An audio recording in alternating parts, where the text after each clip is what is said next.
Hello friends, Gayatri క్రియేషన్కు స్వాగతం. ఈరోజు మనం రిమోట్ అనే కథానిక గురించి చెప్పుకోబోతున్నాం. హలో సుజాత గారా, క్షేమమా? ఏమిటి సంగతులు? ఎక్కడా పలకరింపులే లేవు అన్నాను నేను టెలిఫోన్ను చేత్తో శుభ్రం చేస్తూ. నిన్ననేనండి 4 సార్లు ట్రై చేశాను. మీ ఫోను రింగ్ అవుతుంది, కానీ ఎవరు ఎత్తరు. సరే ఏదో పనిలో ఉన్నారేమో అని 10 నిమిషాలు వెయిట్ చేశా. మీరు అసలు ఫోన్ ఎత్తందే అన్నది సుజాత దీర్ఘం తీస్తూ. అవుతే ఎందుకు ఎత్తను?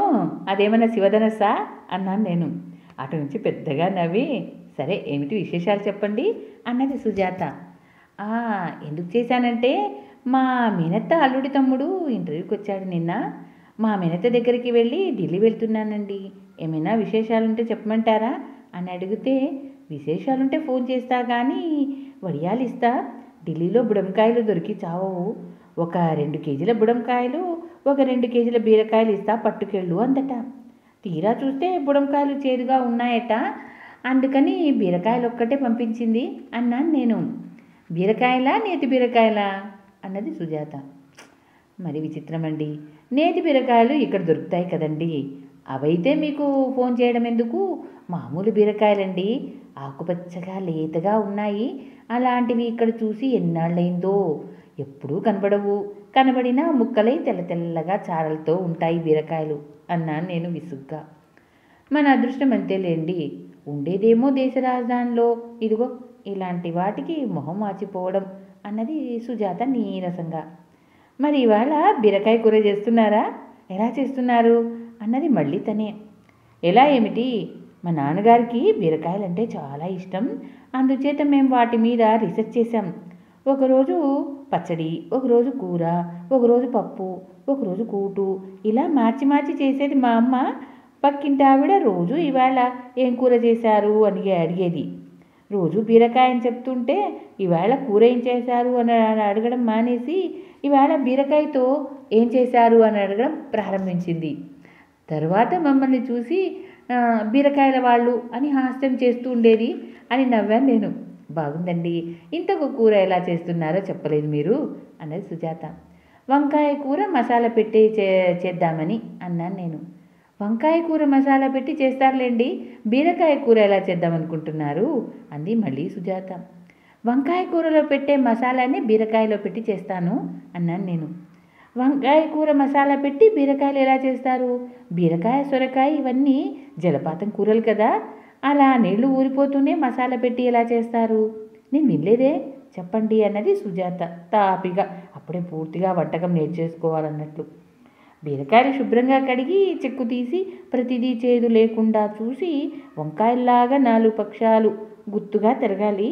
కొంచెం ఉప్పు రాసి లోతుగా ఉన్న పళ్ళెం ఒకటి తీసుకుని బీరకాయ గుత్తులు తిరగేసి అందులో నిలబెట్టాలి అని నా మాటలు ఇంకా పూర్తి కాకుండానే సుజాత అందుకుని ఆత్రంగా, బీరకాయ ముక్కలు నిల్చుంటాయా అన్నది. ఎంచక్కా నిల్చుంటాయి. ఒక అరగంట అలా వదిలేస్తే నీరంతా ఓడిపోతుంది అన్నా నేను. తర్వాత అమ్మో టైం చాలా అయిందండి, మీతో కబుర్లు చెప్తుంటే కూరెప్పుడు చేయను. ఓ పని చేయండి, మీరు మీ వారు ఇవాళ ఇక్కడికి భోజనానికి వచ్చేయండి, సరిపోతుంది. మీరు వచ్చి కూడా చాలా రోజులైంది. తెలుగు మాటల కోసం మొహం వాచి ఉన్నాం అన్నాను నేను. ఎందుకండి శ్రమ మీకు అన్నది తను మొహమాటంగా. ఏమేం లేదు రండి అన్నాను నేను. ఈయన ఏదో పని ఉందన్నారు. అలాగే కొత్తగా ఏదో షాపింగ్ మాల్ చెప్పారండి. అక్కడ బెడ్షీట్లు సేల్ పెట్టారట. ఈ 2 పనులు చూసుకొని అలా వచ్చేస్తాం. 1:30-2కు వస్తాము. మీకు ఇబ్బంది కాదు కదా అంది మొహమాట పడుతూ సుజాత. రండి అని ఫోన్ పెట్టేశాను నేను. అప్పటికే పెద్ద ముళ్ళు చిన్న ముళ్ళు 12 దగ్గర కలుసుకుంటున్నాయి. కుక్కర్లో పప్పు పెట్టి బియ్యం బాగు చేశాను. ఇంతలో పక్కింటి మద్రాసు అమ్మాయి హైమ వచ్చింది. అవియలు చేద్దామని కూరగాయలు ఉడకబెడితే సగంలో గ్యాస్ అయిపోయిందంట. సగం ఉడికిన కూరగాయలు కుక్కర్తో సహా తెచ్చి గ్యాస్ మీద తనే పెట్టి ఓ కుర్చీ లాక్కొని వరండాలో కూర్చొని కబుర్లు మొదలుపెట్టింది. అవి ఉడికే లోపల అల్లం పచ్చడి ఎలా చేయాలో అడిగి ఓ కాగితం మీద రాసుకొని అరగంట టైం మింగి థ్యాంక్స్ ఒకటి నా మొహాన పడేసి ఆ కుక్కర్ తీసుకొని వెళ్ళిపోయింది సుజాత. అమ్మయ్య అనుకుని కటింగ్ స్లైడు, కత్తి, పీలరు తెద్దామని వంటింట్లోకి వచ్చాను. పీలర్ కనిపించలేదు, పెట్టిన చోట లేదు. వెంటనే పీలర్ చూసావా అమ్మమ్మ అడిగాను మా అమ్మమ్మను. లేదే అందావిడ మరీ అంత మతిమరుపా అన్నట్లు. పీలర్ పెట్టే ప్రాంతాలు, పెట్టని జాగాలు అన్నీ వెతికాను నేను. పిల్లలు ఏమైనా ఫ్రూట్ పీల్ చేసుకొని పరధ్యానంగా ఫ్రిడ్జ్లో పెట్టేశారేమో అని అది వెతికాను. ఎక్కడా దొరకలేదు. ఇంట్లో ఇంకొక పీలర్ ఉండేది. అది కాస్త చెల్లెలు అడిగితే ఇచ్చేశాను. పీలర్ లేకపోతే బీరకాయల పొట్టు ఎలా తీయడం? కత్తితో చెక్కు తీస్తే బీరకాయలో ఏం మిగులుతుందబ్బా. కత్తిపీట ఏనాడో మూలపరేశాను. దానికి పదునా పాడా. టమోటా తరిగిన అష్టవంకర్లు తిరుగుతుంది. ఇంతకు పెచ్చు తీయకుండా బీరకాయలు ఎలా కూర చేయడం? చాలా బాధ అనిపించింది. పోయిన వస్తువులు కనుగొనడానికి రిమోట్ ఒకటి ఉంటే బాగుండేది అనుకొని బీరువా కూడా వెతికి చూసా. దొరకలే. చక్కటి పీలరు వేరేది. పెచ్చు సన్నగా తీస్తుంది. ఎవరి చేతి చిక్కిందో అనుకొని చీపాడు. పీలర్ ఎవరు తీస్తారులే అనుకున్నాను. బీరకాయలు పూర్తిగా పెచ్చు తీయకుండా పైన ఈనెలు తీసేస్తే సుజాతను పిలిచానే. ఆమె ఏమనుకుంటుందో. పిసినారి వాళ్ళు పెచ్చు తీయకుండా కూర చేసింది అనుకుంటే. నిజానికి బీరకాయ పెచ్చు కూడా విలువ ఉంది.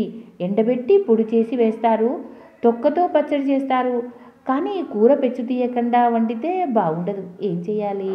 బుర్ర పనిచేయడం మానేసింది నాకు. గడియారం పరిగెత్తుంది. పీలర్ వెతుకుతూనే తక్కిన వంట పూర్తి చేశాను. మా ఆయన ఏమైనా చూశాడేమో అని అడుగుదామనిపించి ఫోన్ చేశా. పీలర్ కనబడడం లేదండి, మీరు కానీ చూశారా అడిగాను ఫోన్లో. ఆయన డ్రా సరుగు లాగి నా సరుగులో లేదు అన్నారు వెటకారంగా. మరీ విచిత్రం, మీరు పీలర్ను మీరు ఆఫీస్కు తీసుకెళ్తారా ఏమిటి? ఇంట్లోనే ఎక్కడన్నా చూశారేమో అని అడుగుతున్నాను అన్నాను నేను. ఆఫీస్లో కూర్చొని ఇంట్లో ఎలా చూస్తాను? నేనేమైనా బాబానా లేక పీసీ సర్కార్నా? పీలర్ లేకపోతే పోయేపా, కూర ఎలాగో అలాగా చేసి పారే అన్నారు విసుగ్గా. సుజాతను భోజనానికి పిలిచిన సంగతులు రెండు చెప్పాను నేను. కొందరితో ఏదైనా చెప్తే పోయింది అని చెబితే వాళ్లకు వెతికే ఓపిక ఉండదు. వెతకరు సరిగదా, పోతే ఎలా అని బాధపడరు. పైగా అక్షింతలు వేస్తారు. అలాగే మా ఆయన కూడా. అయినా అంత నిర్లక్ష్యం ఏమిటి అన్నారు. నిర్లక్ష్యం ఏమిటండి? అదేమన్నా బ్యాంక్ డ్రాఫ్టా, ఆభరణమా? పీలర్ కూడా పెట్లోనూ బీరువాలోనూ పెట్టుకుంటామా? ఉక్రోషంగా అన్నాను నేను. తీసిన వస్తువు తీసిన చోట పెడితే ఎలా పోతుంది? అలా పెట్టే అలవాటు మనకు లేదు కదా అన్నారు. ఇంట్లో అలాంటి అలవాటు పెద్ద తనొక్కడికే ఉన్నంత ఖచ్చితంగా చెప్పారు. మనసులోనే విసుక్కున్నాను నేను. వెంటనే పోనీ పక్కింటికి వెళ్ళి తెస్తాలేండి అన్నాను. ఏం వద్దు. ఎప్పుడైనా మనం వస్తువులు పక్కింటికి వెళ్ళి తెచ్చుకున్నామా? మధ్యాహ్నం భోజనానికి వచ్చేటప్పుడు కొనుక్కొస్తాలే అన్నారు. ఇప్పుడా మీరు అంత దూరం నుంచి టైం గురించి ఆలోచించారా అన్నాను నేను. వాళ్ళు ఎత్తేస్తాలే అని ఫోన్ పెట్టేశారు. మద్రాసు అమ్మాయి మన ఇంట్లో కూరగాయలు వండుకుని వెళ్ళింది కదా, వాళ్ళ పీలర్ మనం ఒకసారి అరువు తెచ్చుకుంటే ఏం పోయింది? నీవు నేర్పిన విద్య నీరజాక్ష అని పక్కింటి వాళ్ళింటికి వెళ్ళి పీలర్ అడిగి తీసుకొస్తుంటే గేటు దగ్గర ఎదురయ్యారు మా ఆయన కొత్త పీలర్తో. మార్కెట్ అంతా వెతికి మంచిది తెచ్చా అన్నారు నన్ను చూసి. లోపుగా కత్తులు చాకులు పదును పెట్టేవాడొచ్చాడని మా అమ్మమ్మ కత్తిపీటకు పదును పెట్టింది. దగదగమంటుంది కత్తిపీట. 2 బీరకాయలు పెంచి తీసేశారు కూడా.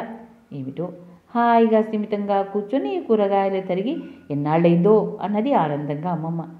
కొత్త పీలర్తో బీరకాయ పెచ్చు తీశాను నేను. పెచ్చు మొద్దుగా వస్తుంది.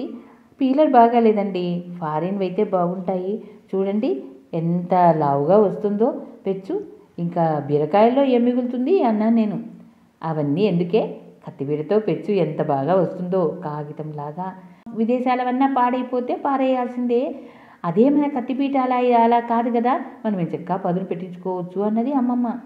నేను పోయిన పీలర్ని తలుచుకొని భారంగా నిట్టూర్చాను. ఇంతలో మైక్రో ఓవెన్లో పెట్టిన పాలు కాగాయి కాబోలు టప్పుమని శబ్దం చేసి ఆగిపోయింది. అటువైపు చూశాను నేను. ఓవెన్ మీద అందం కోసం పెట్టిన ఫ్లవర్ వాజ్కు ఆనించి ఉంది పాత పీలరు. అది దాని రంగులో కలిసిపోయింది. అబ్బా దొరికింది. ఎంత చిన్న వస్తువు అయినా దాని విలువ దాందే అనుకున్నాను మనసులో. ఇంతలో సుజాత గేటు తీసుకొని లోపలికి వచ్చింది. ఖరీదైన చీరలో తలనిండా పూలతో నగలతో మహాలక్ష్మిలా ఉంది. ఎదురెళ్ళాను నేను.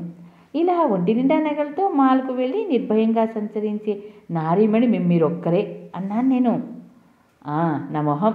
ఉన్న 4 నగలు ఇప్పుడు వేసుకోకపోతే ఇంకెప్పుడు వేసుకుంటాం అన్నది సుజాత సింపుల్గా ఓ చైన్ వేలాడుతున్న నా మెడ చూసి. అవి పట్టించుకోకుండా అవతలికి చూపు సారించి మీ వారేది? ఇలా మీరొక్కరే వచ్చారా అని మరీ ఆశ్చర్యపోయాను. ఇక్కడ దొంగతనాలు వాటి గురించి నాకు బాగా తెలుసు కనుక ఇద్దరం కలిసే బయలుదేరాం. నేను బెడ్షీట్లు చూస్తున్నాను. ఇంతలో ఆయనకు సెల్ ఫోన్ రింగ్ అయింది. చూస్తూ ఉండు అని నాతో చెప్పి మాట్లాడడానికి పక్కకెళ్ళారు. నా సెలక్షన్ ప్యాకింగ్ అన్నీ అయ్యాయి. క్యాష్ కౌంటర్ దగ్గర ఆయన గుర్తొచ్చారు. చూస్తే ఏముంది, మనిషి కనబడడం లేదు. ప్యాకెట్ కౌంటర్ దగ్గరే ఉంచమని మళ్ళీ వస్తానని ఆటోలో వచ్చేశాను అంది సుజాత. కనబడ్డం లేదు ఏమిటి? కాస్త ఆగి చూడకపోయావా అన్నాను నేను. చూశాను, లేరు. ఆయన వస్తారులే. ఏమైనా చిన్నపిల్లనా? కనబడకుండా పోయిన మనిషి కోసం చూస్తూ కూర్చుంటే మన టైం వేస్ట్ అన్నది సుజాత తేలికగా. మరి మీ ఆయన కోసం వెతుక్కొని నాకు చెప్పకుండా సెల్లో మాట్లాడుతూ పోయినప్పుడు తెలీదా నేను ఎంత బాధపడతానో? ఈ కనబడకుండా పోవడాలు దొరకడాలు మాకు అలవాటే అంటూ. ఇంతకీ బీరకాయ కూర ఎలా వండావు అడిగింది సుజాత కూల్గా నేను ఇచ్చిన ఫ్రిడ్జ్ వాటర్ తాగుతూ. ఇంకా వండలేదు, వండబోతున్నాను. మీరు వచ్చారుగా ఇంతసేపు, మీకు నచ్చినట్లే మీకు చెప్పినట్లే చేస్తాను. ఈ లోపల టీ తెస్తాను అని వంటింట్లోకి వెళ్ళాను నేను. ఈ లోపల అమ్మమ్మ బీరకాయలో వంకాయ కూర మసాలా పెట్టి కూర గిన్నె గ్యాస్ మీద పెట్టేసింది. ఇప్పటిదాకా పీలర్ వెతుకుతూ కూర్చుంది, ఇప్పుడే దొరికింది అన్నారు మా వారు. అంతేలేండి, మనకు తెలియకుండా కనబడకుండా పోయినవి అనుకోకుండానే దొరుకుతాయి అన్న సుజాత మాటలు వినబడాయి నాకు. అబ్బా, ఈవిడకెంత నిబ్బరం! పీలర్ కనబడకపోతే నేను తలకిందులయ్యాను. భర్త కనబడకుండా పోయినా తొణకలేదు. అయినా వస్తువు అంటే సరి, మనిషి అలా చెప్పకుండా మాయమైపోవడం ఏమిటి? ఏం మొగాళ్ళో ఏమిటో, పక్క వాళ్ళని ఇట్టే మర్చిపోతారు, ఎదుటి వాళ్ళతో ఇట్టే చేయి కలుపుతారు. ఈ కనబడకుండా పోయిన వాళ్ళు ఎక్కడున్నారో ఆచూకీ చెప్పే రిమోట్ కంట్రోల్ ఒకటి ఉంటే బాగుంటుంది. మనిషి యంత్రంలా మారితే మనిషి యంత్రంతోనే నడిపించాల్సిన రోజులు వచ్చాయి. ఏమైనా సుజాత దగ్గర నుంచి నేను చాలా నేర్చుకోవాలి అనుకున్నాను. నాలో నేను స్టవ్ మీద కూర కలిపి టీ కప్పులో పోసి సుజాతకు తీసుకొని వస్తూ. ధన్యవాదములు.